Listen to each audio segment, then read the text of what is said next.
Ladies and gentlemen, welcome back to Driven Wild. Today, I am trying to take my foot out of my mouth. Literally yesterday, oh my gosh. I made a video about how GrubHub just increased their pay for drivers.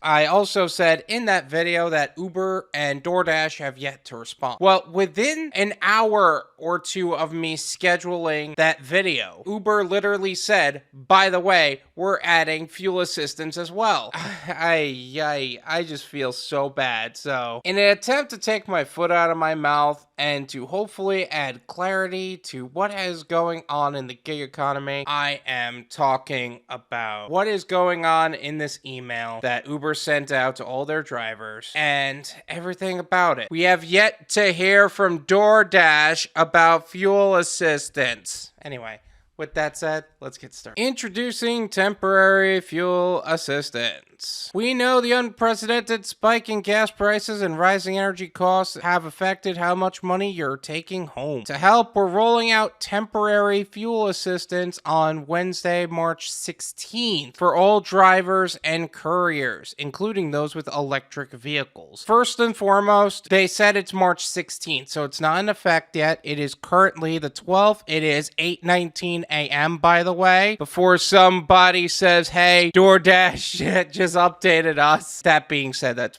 probably not going to happen. Wednesday, March 16th is when this will take effect. So 4 days from now. For all drivers and couriers, including those with electric vehicles. So if you have an electric vehicle, you're just making money. I think they're trying to tell you something. In NYC suburbs, your customers will pay a 55-cent surcharge on every ride and a 35-cent surcharge on every delivery. And 100% of the surcharge will go directly to you. This means if you complete 40 rides in a week, you'll get an extra $22 that week. Similarly, if you complete 40 deliveries in a week, you'll get an extra $14 that week. So let's break that down for a second. First of all, NYC suburbs. Every market's gonna have this except for Manhattan or New York City as a whole, I believe is what the rideshare guy actually said. Not every surcharge is going to be the same amount.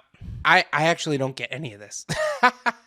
Seriously, for some reason, Uber puts me in New York City. I think it's just because my phone number is still one from New York, so they won't actually put me in Florida. So I don't have access to any of these surcharges or the quests. So I'm fighting harder than most. I tried emailing them, they just don't want to help me out. But that being said, if you complete 40 rides in a week, you'll get an extra $22 that week. Rides specifically are referring to rideshare. If you're someone who does rideshare and courier work, that's something to consider. Similarly, if you complete 40 deliveries in a week, you'll get an extra $14. Now, a lot of people are looking at the 35 cents and thinking it's garbage. And while it might seem that way on the surface, that's 35 cents on every delivery. Not short deliveries, not long deliveries, every delivery. It's a flat rate. Unlike with GrubHub, where they will pay you more for your mileage. We don't know how much more, but they will pay you more. So that 35 cents can compound pretty quickly, especially if you're doing this full time. We plan to reevaluate the situation in 60 days. At that point, we'll consider gas prices and your feedback in determining whether or not to continue this fuel assistance surcharge. They did say this was temporary. We have to accept that this is not going to stick around forever. Although it would be nice, but I just don't think it's all that realistic. Also, we don't know how it's going to affect the base pay. Like, are they going to be the type of company that reduces the base pay for shorter deliveries because of that 35-cent surcharge? We'll find out. Through our partnership with GetUpside, you can also get cash back at more than 25,000 gas stations. If you haven't yet, take a minute to sign up. I will say this, don't leave money on the table. GetUpside has been a little bit more helpful for me. That gas station that was giving out a literal penny earlier is now giving out 11 cents per gallon. Keep that in mind. You don't want to leave money on the table. We hope that this supports your bottom line while gas prices are at record highs. Thank you for driving and delivering with Uber. What I'm noticing here, surcharge is dependent on trip origination location. I don't know if I'm even going to get the surcharge. I'm actually curious, and I will report on this. If you moved from one place to another, for some reason, they did not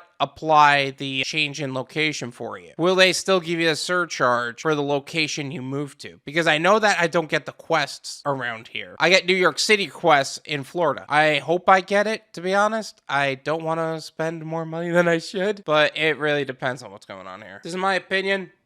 It's worth what you pay for it. None of you pay me.